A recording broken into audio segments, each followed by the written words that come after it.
Hi friends, welcome back. എല്ലാവരും സുഖമായിട്ടിരിക്കുന്നു എന്ന് പ്രതീക്ഷിക്കുന്നു. പിന്നെയും ഒരു ജോലി ദിവസം വന്നിരിക്കുകയാണ്. നമ്മൾ ജോലിക്കും പോവുകയാണ്. അതീവ സന്തോഷകരമായൊരു കാര്യമുണ്ട്. എനിക്ക് തോന്നുന്നത് ഈ വർഷം സമ്മർ ഇല്ല എന്നാണ്. കാരണം ഇന്നത്തെ ഡിഗ്രി വെറും 3 ഡിഗ്രി മാത്രമാണ്. നല്ല വെളിച്ചമുണ്ട്, പക്ഷെ നല്ല തണുപ്പുമുണ്ട്. അതുകൊണ്ടാണ് നമ്മൾ ഈ ജാക്കറ്റ് ഇട്ടേക്കുന്നതും. അപ്പോൾ അത് പറഞ്ഞുകൊണ്ട് നമുക്ക് ഇന്നത്തെ ദിവസം തുടങ്ങാം. ഇന്നിപ്പോൾ നമ്മൾ ജോലിക്ക് പോയിട്ട് എന്ത് നടക്കുമെന്ന് വലിയ പിടിയൊന്നുമില്ല. കുറേ ആൾക്കാരെ ഞാൻ ടീമിൽ ഇട്ടിട്ടുണ്ട്. 4 ആൾക്കാരുടെ ആവശ്യത്തേ ഉള്ളൂ, പക്ഷേ ഞാൻ 6 ആൾക്കാരെ ഇട്ടിട്ടുണ്ട്. പിന്നെ വേറൊരു ടീം വരുന്നുണ്ട്, അവരിൽ 4 ആൾക്കാരുടെ ആവശ്യമുള്ളൂ, പക്ഷേ 8 ആൾക്കാരെ ഇട്ടിട്ടുണ്ട്. കാരണം എന്താണെന്ന് വെച്ച് കഴിഞ്ഞാൽ തിങ്കളാഴ്ച ഏതൊരു വലിയൊരു ടീം വരുന്നുണ്ട്. അപ്പോൾ അവർ വരുന്നതുകൊണ്ട് തന്നെ നമ്മൾ സ്റ്റുഡിയോ ക്ലീൻ ആക്കണം. നല്ല പെർഫെക്റ്റ് ആക്കണം. അപ്പോൾ ആൾക്കാർ കൂടുതലുണ്ടെങ്കിൽ സെറ്റാണല്ലോ. അതായത് കഴിഞ്ഞവർ വന്നു പോയപ്പോഴേക്കും നമ്മളെല്ലാം ഒതുക്കി ഒളിപ്പിച്ചും തിരിച്ചൊക്കെ വെച്ചിട്ട് കുഞ്ഞു കിടക്കുക കുറേ. അപ്പോൾ അതൊക്കെ ഒന്ന് സെറ്റിൽ ചെയ്യണത് അടുത്ത ആൾക്കാർ വരുന്നതിന് മുന്നുള്ള ഈ 2 ദിവസം ഉണ്ടല്ലോ, ഈ 2 ദിവസം. അപ്പോൾ day 1 of making studio looking better, അങ്ങനെ വേണമെങ്കിൽ പറയാം. അപ്പോൾ അതാണ് ഇന്നത്തെ നമ്മുടെ പ്രധാന പരിപാടി. അതല്ലാതെ വേറെ പരിപാടികളൊന്നുമില്ല. പക്ഷേ എനിക്ക് ഇതൊന്നുമല്ല, എനിക്ക് പഠിക്കണം. കാരണം 2 ദിവസം കഴിഞ്ഞ് തിങ്കളാഴ്ച പരീക്ഷയുണ്ട്. അത്രയും കില്ലാടി സബ്ജക്റ്റ് അല്ല, എന്നാലും പരീക്ഷയാണല്ലോ. അപ്പോൾ അത് നോക്കണം. അപ്പം അത്രയേ ഉള്ളൂ. എല്ലാവർക്കും ഇന്നത്തെ വീഡിയോയിലേക്ക് സ്വാഗതം. അതേപോലെ തന്നെ ഇന്നൊരു പ്രത്യേകതയും കൂടി ഉണ്ട്. ഇപ്പുറത്ത് കാണുന്ന റെയിൽ പാതത്തിലൂടെ പോകുന്നതല്ല ട്രാമുകൾ. സെൻട്രലിലേക്ക് എത്തിക്കഴിഞ്ഞാൽ ചിലപ്പോൾ പോകുമായിരിക്കും. ഇവിടെ നിന്ന് എൻ്റെ ജോലി സ്ഥലത്തേക്ക് പകുതി ദൂരം വരെ ട്രാം എന്ന് പറയുന്ന സാധനമേ ഇല്ല. അതുകൊണ്ട് തന്നെ ഇന്നത്തെ നമ്മുടെ യാത്രകൾ മൊത്തം ബസ്സിലായിരിക്കും. വിഷമമുണ്ട്, പക്ഷേ ഇന്നത്തെ യാത്ര ഫുൾ ബസ്സിലായിരിക്കും. ഇവിടെ നിന്നൊരു ബസ് കയറണം, ഒരു 1/4 ദൂരമാകുമ്പോൾ മാറണം, അടുത്ത ബസ് കയറണം, അവിടെ നിന്ന് കുറച്ചും കൂടി പോയി കഴിഞ്ഞിട്ട് പിന്നെയും ബസ് കയറണം. അങ്ങനെ ഇന്ന് ബസ് യാത്രയായിരിക്കും നമ്മുടെ ദിവസം ഫുള്ള്. പോക്കും വരവും നാളെയും അങ്ങനെ തന്നെയാണെന്നാണ് എൻ്റെ ഒരു പ്രതീക്ഷ. നാളെയെങ്കിലും ബസ് മാറ്റിത്തരണേ എന്ന ആഗ്രഹത്തോടു കൂടി നമുക്ക് ഇന്ന് ഇവിടുന്ന് തുടങ്ങാം. നമ്മൾ കാത്തു നിൽക്കുന്നത് 701 ബസ്സിനാണ്. ട്രാം ഇല്ലാത്തത് എന്തോ ഒരു വിഷമം പോലെ. അതായത് മെയിൻ്റനൻസ് വർക്ക് കിടക്കുകയാണ്. അത് ഇടയ്ക്കിടയ്ക്ക് നടന്നില്ലെങ്കിൽ ഈ റെയിൽ പാതത്തിൽ നിന്ന് തെന്നിപ്പോയെങ്കിലും വല്ലതൊന്നും സംഭവിച്ചാലോ. അതുകൊണ്ട് നടന്നോട്ടെ, കുഴപ്പമില്ല. ഇവരിങ്ങനത്തെ പണികളൊക്കെ വീക്കെൻഡിലേക്ക് വയ്ക്കാം, ദുഷ്ടന്മാർ. അപ്പോൾ ശരി, ഇത്രേ ഉള്ളൂ.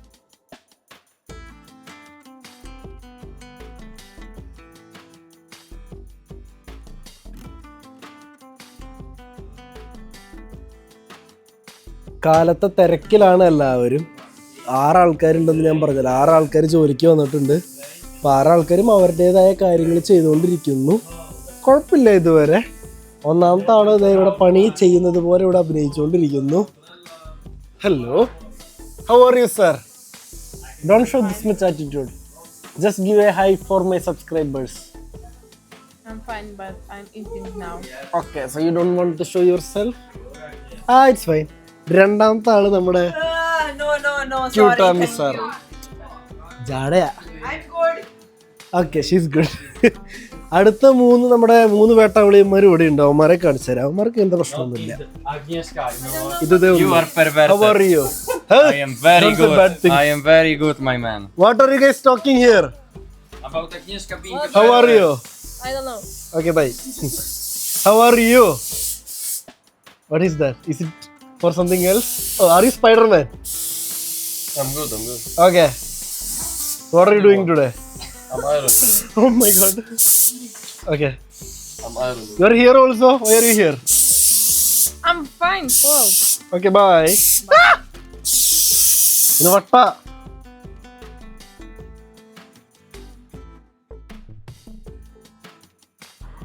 കാലത്തെ ഓട്ടവും ചാട്ടവും പരിപാടികളും തിരക്കും ഒക്കെ കഴിഞ്ഞു. ഞാൻ വിചാരിച്ചത് കുഴപ്പമുണ്ടാവില്ല, അതാണ്. പക്ഷേ കുറേ ഉണ്ടായിരുന്നു. ഈ ആഴ്ച ക്ലയൻറ്റും കാര്യങ്ങളൊക്കെ ഉണ്ടായതിൻ്റെ പേരിൽ നമ്മൾ മൊത്തം കുട്ടപ്പനാക്കി വെച്ചേക്കായിരുന്നല്ലോ. കുട്ടപ്പനാക്കിയപ്പോൾ കുറേ അവിടെ ഇവിടെ കുളിച്ചും പാത്തും വെച്ചതൊക്കെ പുറത്തിട്ട് വൃത്തിയാക്കലും പരിപാടികളൊക്കെ ഇനി കിടക്കുക. അപ്പോൾ അവിടെ റീഷൂട്ട്, ഇവിടെ റീഷൂട്ട്, അങ്ങനെ കുറേ ചീഞ്ഞ സാധനങ്ങൾ ഇങ്ങനെ കിടക്കണ്ടായിരുന്നു. ഒക്കെ നമ്മൾ ഒരു വിധത്തിൽ ഒതുക്കിയിട്ടുണ്ട്.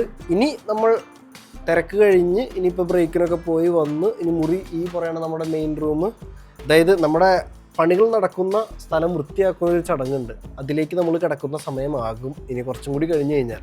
ഇനിയിപ്പോൾ എന്തായാലും ബ്രേക്കിനും കാര്യങ്ങളൊക്കെ പോയിട്ട് എല്ലാവർക്കും കണ്ട് ഒന്ന് വെറുപ്പിച്ചിട്ട് നമുക്കിനി ആ പണിയിലേക്ക് കയറണം.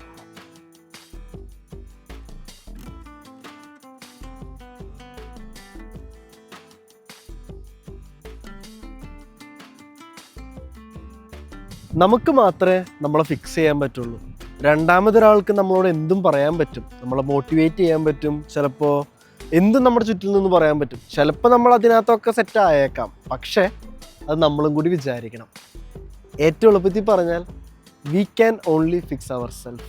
മൂന്നാമതൊരാൾക്ക് അല്ലെങ്കിൽ രണ്ടാമതൊരാൾക്ക് നമ്മളെ ഒരു പരിധിവരെ ഇൻഫ്ലുവൻസ് ചെയ്യാം, പക്ഷെ അപ്പോഴും നമ്മൾ തീരുമാനിക്കണം നമുക്ക് നമ്മളെ തന്നെ സെറ്റാക്കി എടുക്കണോ എന്നുള്ളത്. ഇപ്പോൾ ഡിപ്രഷൻ ആവട്ടെ, അല്ലെങ്കിൽ ഇപ്പോൾ ആകെ മൊത്തം ഡീമോട്ടിവേറ്റഡ് ആയിട്ടൊരു വൃത്തികെട്ടൊരു സിറ്റുവേഷനിലാവട്ടെ, എന്ത് മോശം അവസ്ഥയിലാവട്ടെ, നിങ്ങൾക്ക് നിങ്ങളെ ഫിക്സ് ചെയ്യാൻ പറ്റും എന്നുള്ളൊരു ഉറച്ച കോൺഫിഡൻസ് ഉണ്ടെങ്കിൽ കാര്യങ്ങൾ നടക്കും. കാരണം അതങ്ങനെയാണ്. ചില പോയിന്റിൽ നിങ്ങളുടെ ചുറ്റിലും നിന്ന് എല്ലാവരും നിങ്ങളെ നോക്കി കളിയാക്കും, അട്ടഹസിക്കും, അല്ലെങ്കിൽ ഇഗ്നോർ ചെയ്യും.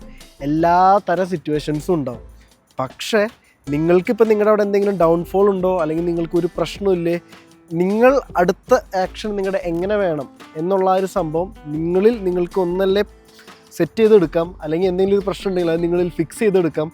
എന്നിട്ട് മൂവ് ഫോർവേഡ്. സിമ്പിളാണ്, കാര്യങ്ങൾ സെറ്റാവും.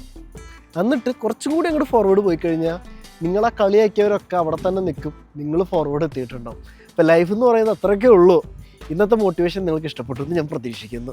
ഇത് നമ്മൾ കയ്യിൽ നിന്ന് ഇട്ടതാണ്, മേടിക്കേണ്ട ആരും. Okay, bye. കുറേ നേരത്തെ കാത്തിരിപ്പിന് ശേഷം വൃത്തിയാക്കൽ കഴിഞ്ഞിട്ടുണ്ട്. എനിക്ക് എന്നെ കണ്ടിട്ട് മനസ്സിലാവില്ല. ഇത് നോക്കണ്ട, ഇത് നമ്മൾ ബോക്സ് വരുന്നത് പോകുന്നൊക്കെ ഇതിലാണത്. അപ്പോൾ അവിടെയാണ് സ്റ്റോക്ക് ചെയ്യുന്ന സ്ഥലം. പെട്ടെന്ന് നോക്കി, എൻ്റെ അമ്മ ആദ്യമായിട്ടാണ് ഇത്രയും വൃത്തിയാക്കണേ. ആൾക്കാരെ കൂടുതലിട്ട് വെച്ച് ക്ലീൻ ആക്കി എടുത്തു സ്ഥലം. ഓക്കെ, ഇത്രയും വൃത്തിയിൽ ഞാൻ ആദ്യമായിട്ടാണ് ഞാൻ ഈ ജോലി ചെയ്യുന്ന സ്ഥലം കാണണേ. എന്തായാലും ആവട്ടെ, വൃത്തിയാക്കി എടുത്തിട്ടുണ്ട്. ഇതൊക്കെയാണ് നമ്മൾ കട്ടപ്പണി കൊലപ്പണി എന്നൊക്കെ പറയുന്നത്. ഞാനൊന്നും ചെയ്തില്ല, എന്നാലും ഞാനും കൂടി നേതൃത്വം വഹിച്ചത് കൊണ്ട് ഞാൻ കാണിച്ചു എന്ന് മാത്രം. അപ്പോൾ വൃത്തിയാക്കൽ കഴിഞ്ഞിട്ടുണ്ട്. ജോലിയുടെ അവസാന നിമിഷങ്ങളിലേക്ക് എത്തിക്കൊണ്ടിരിക്കുകയാണ്. കുഴപ്പമൊന്നുമില്ല സോ ഫാർ. ഇന്ന് മൊത്തത്തിൽ പഠിത്തവും ചെറിയ ചെറിയ ജോലിയിലത്തെ കുഞ്ഞു കാര്യങ്ങളൊക്കെ ആയിട്ട് തള്ളിയും ചെറിയ വാക്കുതർക്കൊന്നും ഉണ്ടായിരുന്നില്ല. നല്ല സമാധാനപ്പെട്ട ദിവസമായിരുന്നു. അങ്ങനെ ദിവസം കഴിയാറായിക്കൊണ്ടിരിക്കുന്നു. ഇനിയിപ്പോൾ 1 മണിക്കൂറും കൂടി ഉള്ള അവസാനം എല്ലാവരും ഒന്ന് റാപ്പപ്പ് ചെയ്തിട്ട് വേണം എനിക്കിനി പോയിട്ട് റിപ്പോർട്ട് കാര്യങ്ങളൊക്കെ ഉണ്ടാക്കാൻ. ആ ഒരു പോയിന്റിലേക്ക് എത്തിക്കൊണ്ടിരിക്കുന്നു. ഇതുവരെ കുഴപ്പങ്ങളോ കാര്യങ്ങളോ ഒന്നുമില്ലായിരുന്നു. നല്ല സമാധാനമുള്ള ദിവസം. അതുകൊണ്ട് കുറച്ച് നേരം പഠിക്കാൻ പറ്റി, ഉറങ്ങാൻ പറ്റി. പക്ഷേ പരീക്ഷയ്ക്ക് ഞാൻ അത്രയും കോൺഫിഡൻ്റ് അല്ല എന്തോ. അതുകൊണ്ട് തന്നെ നാളെ കുത്തിയിരുന്ന് പഠിക്കണം. നാളെ ഞാൻ ഇതൊന്നും മൈൻഡ് ചെയ്യാൻ പോകുന്നില്ല. ജോലിക്ക് വരണം, കാശ് വേണമല്ലോ. അപ്പോൾ അതിന് വേണ്ടിയിട്ട് ജോലിക്ക് വരും. അതിൻ്റെ കൂട്ടത്തിൽ പഠിത്തമായിരിക്കും ഫോക്കസ് ചെയ്യാൻ പോകുന്നത്. ചുമ്മാ പറഞ്ഞതേ ഉള്ളൂ. ജോലി കഴിഞ്ഞ് ഇറങ്ങിയിട്ടുണ്ട്. ഇപ്പം സമയം 8:30 ആണ്. 8:30 ആ കാണുന്ന പോലെ സൺ അവിടെ കൂടെ ഇറങ്ങി പോകുന്നുള്ളൂ. അത്രയും വെയിലുണ്ട്. പക്ഷേ ജാക്കറ്റ് എനിക്ക് ഇടേണ്ട ഗതികേടായിപ്പോയി. ബാഗിൻ്റെ സ്ഥലമില്ല. എന്തെങ്കിലും ആവട്ടെ. പിന്നെ കാലാവസ്ഥ എന്ന് പറഞ്ഞു കഴിഞ്ഞാൽ 10 ഡിഗ്രിയാണ്. പക്ഷേ ഫീൽസ് ലൈക്ക് ഒരു 13, 14, 15 ഡിഗ്രി. തണുപ്പില്ല. അതുകൊണ്ട് തന്നെ ഐ എം വെരി ഹാപ്പി. എന്തോ എൻ്റെ അപ്പോഴത്തെ ഒരു മൂഡ് സെറ്റ് ചെയ്യുന്നത് ക്ലൈമറ്റാണ് ഒരു പരിധി വരെ. തണുപ്പാണെങ്കിൽ എനിക്ക് വലിയ താല്പര്യമില്ല. ഒരു തെറ്റില്ലാത്ത ക്ലൈമറ്റൊക്കെ ആണെങ്കിൽ I will be very happy. ഇനി വെളിച്ചം കാരണമാണ് കണ്ണാടിയും കയറ്റി വെച്ചേക്കണേ. ജോലി പരിപാടികളൊക്കെ കഴിഞ്ഞു. ക്ലയൻറ്റിനുള്ള കാര്യം ഞാൻ കഴിഞ്ഞ ആഴ്ച പറഞ്ഞിരുന്നല്ലോ. അപ്പോൾ ക്ലയൻറ്റിൻ്റെ പരിപാടിയൊക്കെ കഴിഞ്ഞു. അവർക്ക് കുഴപ്പമില്ല. ഇനിയിപ്പോൾ അവരും കൂടി വക ഓർഡർ ഉണ്ടാവും. അപ്പോൾ ഇറ്റ്സ് ആക്ച്വലി ഗ്രേറ്റ് ദാറ്റ് നമ്മൾ ജോലി ചെയ്യുന്ന സ്ഥലം വളരുന്നു എന്ന് പറയുന്നത്. ഇന്നും കൂടി വളർന്നിട്ട് വേണം എനിക്ക് ശമ്പളം കയറ്റി ചോദിക്കാൻ. പക്ഷെ കൂട്ടിത്തരില്ല. ശമ്പളം കൂട്ടി ചോദിക്കുന്ന കേസ് കേട്ട ഇവർക്ക് ചെവി കേൾക്കില്ല. അതെല്ലാ കമ്പനിയിലും അങ്ങനെയാണെന്ന് തോന്നുന്നു. ഒക്കെ സെറ്റ് ആവണത് വരെ നമ്മളൊക്കെ ചെയ്ത് സെറ്റാക്കി കൊടുക്കണം. നമ്മുടെ ജോലിയാണ്, നമ്മുടെ ഉത്തരവാദിത്തമാണ്. നമ്മുടെ ജോലി ചെയ്യുന്ന സ്ഥലത്തിന് വേണ്ടി നമ്മൾ പരമാവധി പ്രൊവൈഡ് ചെയ്യുക, അല്ലെങ്കിൽ നമ്മളെ കൊണ്ട് പറ്റാവുന്ന അത്രയും ഇൻപുട്ട് ചെയ്യുക എന്നുള്ളത്. പക്ഷേ കമ്പനി നമ്മുടെ അല്ല എന്നുള്ളൊരു യാഥാർത്ഥ്യം കൂടെ അവിടെ ഉണ്ടല്ലോ. ഇനിയിപ്പോൾ ഇതൊക്കെ കിട്ടിക്കഴിഞ്ഞിട്ട് നമുക്ക് ശമ്പളം കൂട്ടി തന്നാൽ സന്തോഷം. കൂട്ടി തരില്ല. ഞാൻ മുന്നും ശ്രമിച്ചേക്കുന്നതാണ് അവർ കൂട്ടിത്തരുമെന്ന് അറിയാൻ. കൂട്ടി തന്നില്ല. ഇപ്രാവശ്യമെങ്കിലും കൂട്ടിത്തരുമെന്ന് നമുക്ക് പ്രതീക്ഷിക്കാം. ഉറപ്പൊന്നുമില്ല. പ്രതീക്ഷയിലാണല്ലോ നമ്മളൊക്കെ ജീവിക്കണേ. ആരോ എവിടേക്കോ പോകുന്നുണ്ട്. ഭർത്താവെ കാത്തോണേ. ഇത് ഫയർഫോഴ്സ് ആണല്ലോ. ഓക്കെ, അവരുടെ വണ്ടി കണ്ടിട്ടില്ലെങ്കിൽ. അടിപൊളിയല്ലേ. ഇതൊക്കെ ഒരു വികാരമാണ്. ഇതൊക്കെ ഇങ്ങനെ വായം വിളിച്ച് നോക്കിയേക്കുക എന്ന് പറയുന്നത്. പിന്നത്തെ നമ്മുടെ ബാക്കി പരിപാടി എന്ന് പറയുന്നത് തിരിച്ച് വീട്ടിൽ പോവുക, കിടന്നുറങ്ങുക, കാലത്ത് എനിക്ക് പിന്നെയും ജോലിക്ക് വരാം. അതല്ലാതെ വേറെ പരിപാടികളൊന്നും ഇന്നിനി ഇല്ല. പത്രമൊക്കെ തന്നെ കാര്യങ്ങൾ. ഇന്ന് തിരിച്ച് വന്നപ്പോഴാണെങ്കിലും ബസ്സിൽ തന്നെയാണ്. ഇവിടെ മെയിൻ്റനൻസ് വർക്ക് നടക്കുകയാണ്. ഞാൻ നോക്കി എന്താണ് പണി നടക്കണേന്ന്. അപ്പോൾ ഈ റെയിൽ പോകുന്ന റൂട്ടിലൊക്കെ മരത്തിൻ്റെ ചില്ലകളൊക്കെ ചാഞ്ഞ് ചാഞ്ഞ് കിടക്കുന്നുണ്ടല്ലോ. അപ്പോൾ അതിങ്ങനെ വെട്ടി വെട്ടി പോകണം. അത് ഈ ഭാഗത്ത് മാത്രമല്ല, ഞാനിന്ന് ബസ്സിൽ പോയപ്പോൾ പല സൈഡിലും അങ്ങനെ ബ്ലോക്ക് ചെയ്തിട്ട് വെട്ടി വെട്ടി പോകുന്നുണ്ട്. നല്ല കാര്യം.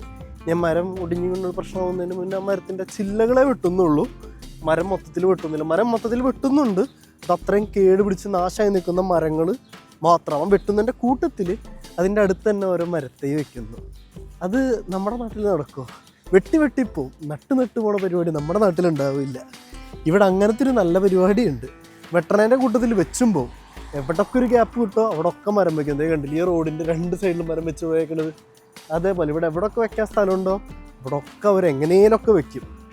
അത് വളർന്ന് വലിയൊരു മരം ആവണ വരെ, വലിയ മരം ആയാലും അതിന് കൊടുക്കേണ്ട എല്ലാ വളങ്ങളും അതിന് കൊടുക്കേണ്ട എന്തൊക്കെ കുറവുകളൊക്കെ ആ മരത്തിന് കാണിക്കുന്നുണ്ടോ ഒക്കെ കൊടുത്ത് പെർഫെക്റ്റ് ഇടേനെ നോക്കും.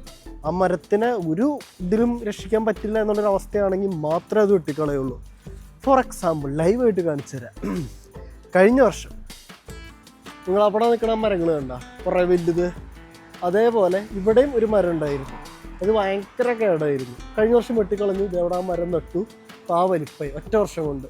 ആ മുളയുടെ ഹൈറ്റിൽ നട്ട മരമായിരുന്നു. പട്ടേന്ന് പറഞ്ഞങ്ങോട്ട് വലുതായി പൊന്തി. അങ്ങനത്തെ കാര്യങ്ങളൊക്കെ യൂറോപ്പിലുണ്ട്.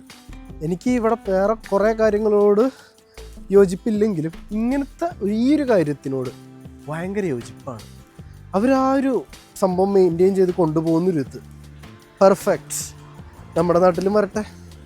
നമ്മുടെ നാട്ടിൽ പാലം പണിയുന്നു, പാലം പൊളിയുന്നു, എന്തൊക്കെയാണ് കാണുന്നത്. അത്രയ്ക്കേ ഉള്ളൂ. അപ്പം ശരി.